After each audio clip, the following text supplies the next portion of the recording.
What would you do if the uniform you trust to keep you safe became the costume for murder? What would you do if the people who knock on the door in polished shoes and clipped orders people you assume represent law were actually the ones who came to erase you? It sounds extreme. It sounds like a nightmare. But on Valentine's Day, 1929, in a Lincoln Park garage in Chicago, somebody staged that nightmare, and it played out in daylight. This is the story of 7 men, a cold, concrete garage, and a city that woke up and learned too late that appearance can be a weapon. It's 1929. The country is 3 years away from the crash, but Chicago is already living on borrowed time. Prohibition pours cash into the streets. Speakeasies hum. Trucks and trains move illegal liquor like arteries feed a fever. Power flows not through government halls, but from bourbon, protection, and blood. 2 names hover over the city like storm clouds. Al Capone, who ran the South Side with a poker-faced grin and a reputation for muscle and organization, and George Bugs Moran, the hard-nosed leader of the North Side gang. They were competitors for territory, for shipments, for prestige. The competition wasn't tidy, it was personal. Every shipment taken, every nightclub robbed, every slight meant more than money. It meant survival. By early 1929, a string of ambushes and tit-for-tat killings had darkened Chicago's streets. Lawmen tried to clamp down, but public officials were stretched thin, sometimes corrupt, and often outgunned. The gangs learned a simple rule: show, don't tell. Intimidation was currency. Fear kept customers in line and rivals in their place. On the morning of February 14th, an apparently ordinary operation was about to begin. A Lincoln Park garage became a meeting place for a deal, or at least that's what 7 men thought when they were lured there. The plan that unfolded was, in one sense, classic, a setup. But in another sense, it was cinematic. It used symbols people trusted to get close to its mark. The men arrived expecting cigarettes, conversation, a small trade, perhaps even comedy, nothing out of the ordinary for violent professions used to doing violence. Instead, men in police uniforms appeared. They had the measured authority of men who carry a badge, and the victims complied. They were lined up against a wall, some reportedly with their hands raised, some with their coats open as if surrendering. And then the sound began. There are few auditory images as chilling as the mechanical bark of a Thompson submachine-gun unleashed at close range. Dozens of rounds, rapid and reckless, transformed the garage into a thunderclap. Men fell. The killers walked through the room like workmen sweeping up, their business cold and brief. In minutes, it was over. When the smoke cleared, 7 members of Moran's gang lay dead on the concrete. The event was ugly but efficient, methodical in a way the city hadn't seen before. It was brutal, cinematic, and brazen enough to stop Chicago in its tracks. News spread like spilled gasoline. Papers ran headlines that read like the titles of pulp novels. But the truth underneath was worse. This wasn't pulp. It was real. Photographs of bodies, blankets, and the stark lines of a cold garage filled newspaper columns and barroom conversation. The nation recoiled. Who ordered it? Who carried it out? Fingers pointed. Suspicion landed on Capone and his men. He had motive, resources, and ruthlessness. Moran had been a thorn, a rival who needed flattening. Capone, for his part, publicly denied involvement and kept a meticulous public face. Even if he had orchestrated it, he'd done so with deniability in mind. Chicago's police launched an investigation. Witnesses were scarce. In an era of intimidation, silence was survival. For those who did speak, fear shaped every sentence. The coroner's report confirmed what the city already knew: execution-style killings, multiple calibers of gunfire, and a level of planning that suggested higher orchestration than a spontaneous fight. Some stories hardened into legend. Perhaps the most haunting is the image of the man who survived long enough to speak and then refused to name anyone, or the fact that Moran himself narrowly escaped the carnage. Folklore says he was late that day, a twist of fate that left him alive, but with his organization shattered. Trials came, investigations, hearings, speculation, but convictions did not. The official answer remained unsatisfying. No clear, definitive proof ever pinned the crime to one hand. The city had a suspect, a public villain, whispers of corrupt officials, and an emptiness where justice should have been. Over time, the massacre entered the American imagination.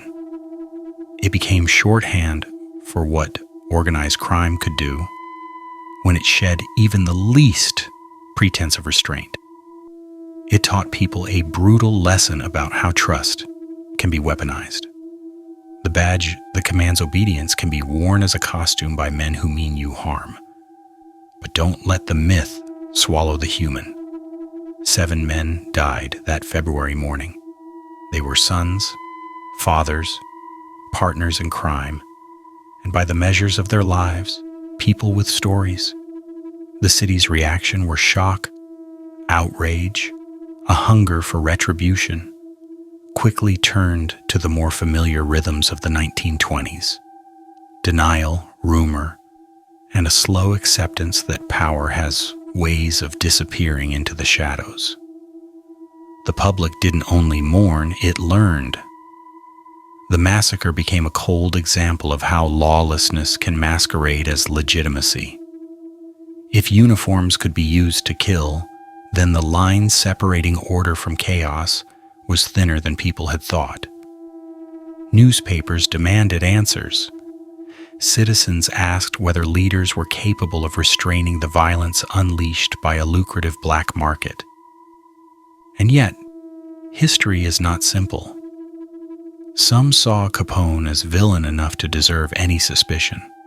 Others argued that Moran's own cruelties and rivalries made him a target among many.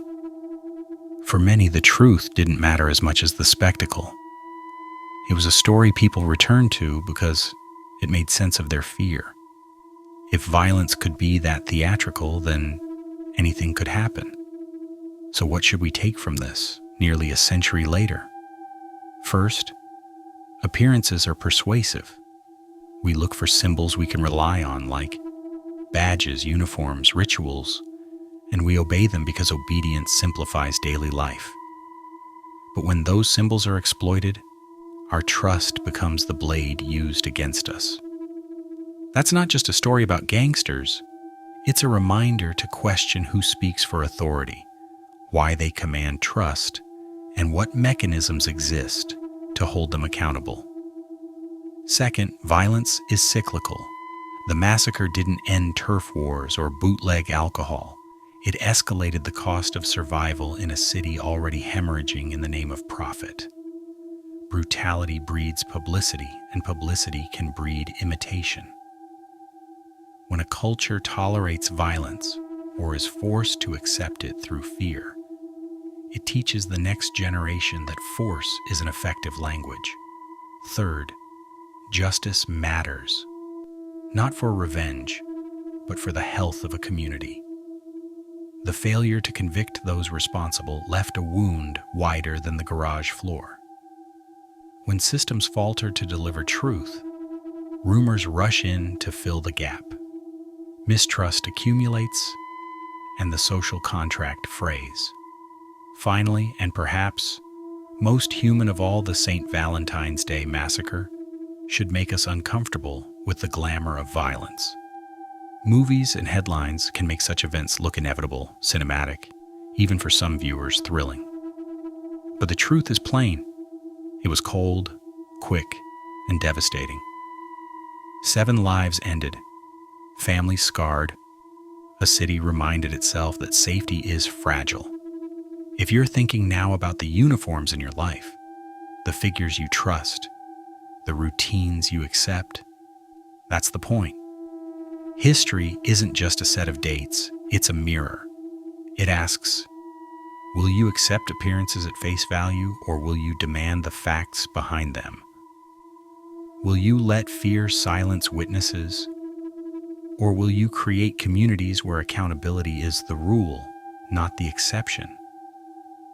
On a day meant for hearts and flowers, Chicago learned how quickly love and safety can be stained. The garage stands in memory, the story travels. Remember it not for the spectacle, but for the lesson. When trust is weaponized, we all lose. If this tale unsettled you, share it, because remembering is the first small act that keeps us honest.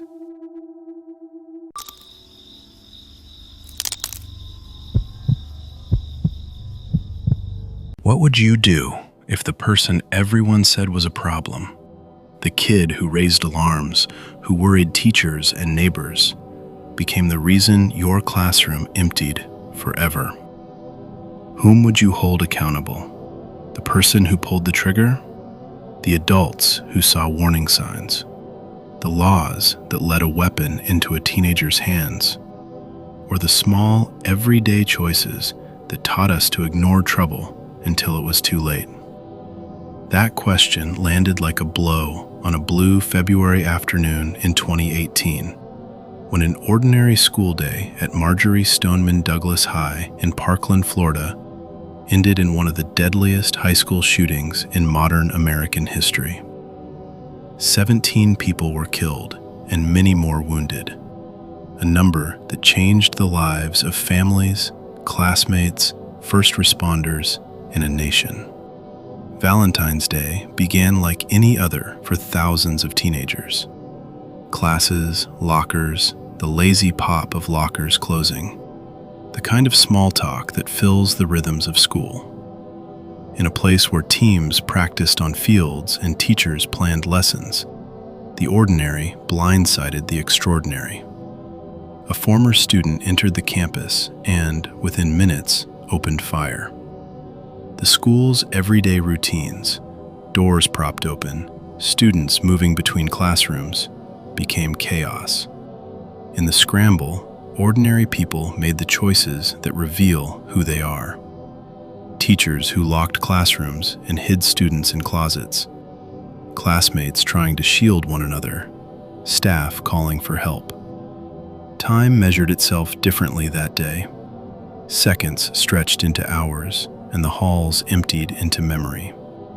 From the first radio calls to the surge of ambulances, the aftermath was both immediate and long-lasting. Families learned that their children would not come home. Friends learned how much they could carry. The community, once defined by football games and PTA meetings, was now defined by memorials and questions. People left flowers and handwritten notes along the school fence, trying to make meaning out of a senseless loss. What followed was not only grief, but action. Students who had survived the shooting were exhausted, angry, and public-facing turned private trauma into civic force. In the weeks that followed, hundreds of students traveled to Tallahassee to press state lawmakers.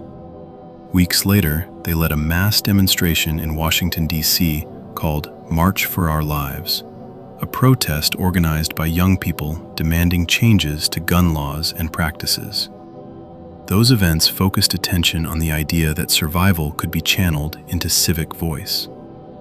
One moment from those protests burned into national memory: a long, deliberate silence from a student on a stage.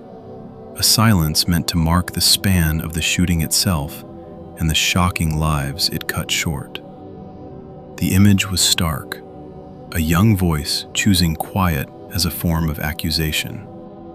It was a moment both raw and articulate, announcing to the country that teenagers were no longer content to be grief's only witnesses.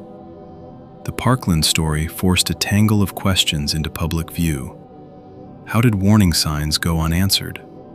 How should schools and law enforcement balance routine and vigilance? What do we owe one another as neighbors and as a society when a young person shows signs of serious distress?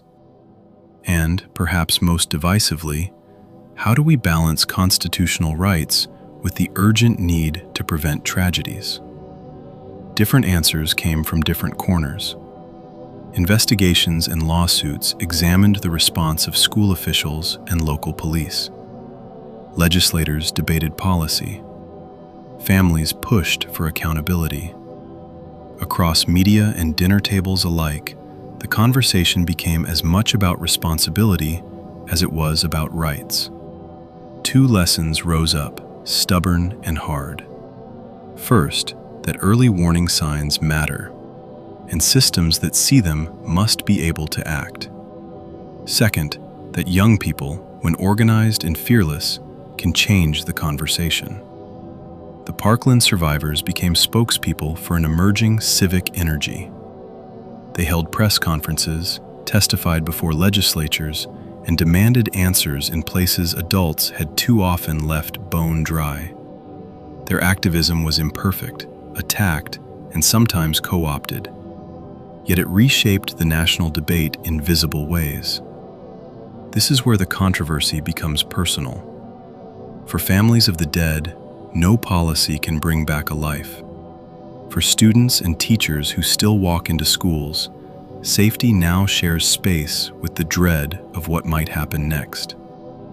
For the public, the question is both political and moral.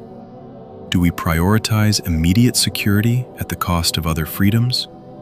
Or do we accept the risk of more violence rather than changing access to weapons that can do mass harm? There's no single answer here, only trade-offs, losses, and urgent debates. What's undeniable is that Parkland put the question on the national table. How will we live together in a society where the tools of mass violence are so easily obtained? If there's a lesson that survives the news cycle, it is this. Prevention is rarely glamorous. It lives in the records teachers keep, the calls neighbors make, the hearings we attend, and the policies we demand. It lives in the courage of teenagers who, after surviving the worst day of their lives, chose to speak up instead of sinking back into silence. And it lives in the small things we do every day, noticing, reporting, listening, and refusing to normalize the warnings. So when you ask who failed the shooter, the adults, the system, remember, the question that saves lives is not only who failed, but what we will do now. Grief asks for memory. Justice asks for action. Prevention asks for community. If we only mourn and then forget, the same patterns will spin on. If we learn and change, maybe we can make schools closer to the safe places they were meant to be. This story is not just a headline, it's a set of living choices. On a Valentine's Day that will forever carry a different weight, Parkland reminded a nation that heartbreak can become the first step toward accountability, but only if we let it. The question we opened with still stands. When a warning becomes a crisis, who will answer? The answer will be written in what we choose to do next.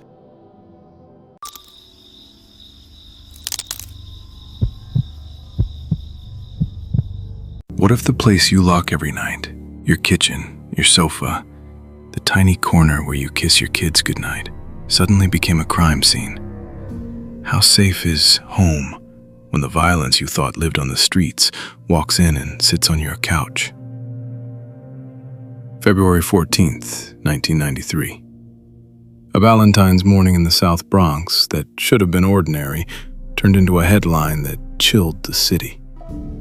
In an apartment on Prospect Avenue, 6 people were found shot to death, execution style, face down in a living room that had been a private home moments before. Newspapers and police dubbed it a Valentine's Day Massacre. The neighborhood was shaken. Families, neighbors, in an already strained city asked the same question. How did this happen, where people sleep and eat and laugh? Imagine the building. Narrow stairs, a sagging mailbox, the smell of frying plantains and coffee from below. Neighbors say the block had problems, feuds, rumors about drugs and gang conflicts. But no one expected a history-making bloodletting inside a single-family apartment. The discovery was methodical and brutal in its implication. Not a random burst of violence, but targeted, calculated killings. Reporters and investigators used the coldest word: execution. We don't linger on names here because this is about more than a headline. These were people with chores, with Sunday plans, with texts they never answered. A 15-year-old and a 40-year-old in the same room. A brutal reminder that violence doesn't respect age or time. The families who opened police doors that day didn't only lose bodies. They lost birthdays, dinners, and the small private rituals that make life bearable. Police moved quickly. Within days and weeks, there were arrests, some young men charged with multiple counts, some names tied to a larger web of courts and street feuds. Officials described the scene as tied to rival drug crews in the area, and the case spiraled into the courts. Murder charges, conspiracy counts, and the slow grind of justice in a city that was already fighting crime on many fronts. Arrests followed. Reporters tracked courthouse drama and neighbors tracked the headlines. The case didn't stop at indictments. Years later, the story returned in another form: civil suits, questions about who had a duty to keep tenants safe, and whether negligence by landlords, by officials, or by systems that ignore neighborhoods helped create the conditions for tragedy. In at least one follow-up, families won judgments tied to the killings. Liability and money could not replace the lives lost, but it forced a public accounting no headline can fully capture. So what do we make of this? There's danger in treating such events as lurid spectacle. There's also danger in letting them become just another stat, another February 14th on a timeline. Behind the news copy are systemic failures. Neighborhoods starved of resources, landlords who ignore safety issues, young people with few legitimate paths to stability. The crime itself was a single act of cruelty. The context that made it possible was a host of quieter cruelties. The lesson is stark and practical. First, home safety isn't only about locks and alarms. It's about accountable housing, functioning community services, and acting when a neighbor disappears from the corner store. Second, the simplest act of civic responsibility can matter. Calling, checking on elders, demanding inspections, supporting youth programs so a 15-year-old has options besides the street. Third, when violence scars a neighborhood, justice requires both criminal accountability and civic repair. Money judgments and arrests are stops, not finishes. On a day meant for candy hearts and small declarations of love, the Prospect Avenue killings forced a different kind of reckoning. That safety is communal. That love sometimes looks like the neighbor who rings your bell at midnight. And that remembering the victims means more than a headline. It means building a place where such a headline can't happen again. If you or someone you know is struggling in a neighborhood with violence, reach out to local community groups, tenant organizations, or hotline services. The first step toward change is rarely dramatic, but it is always necessary.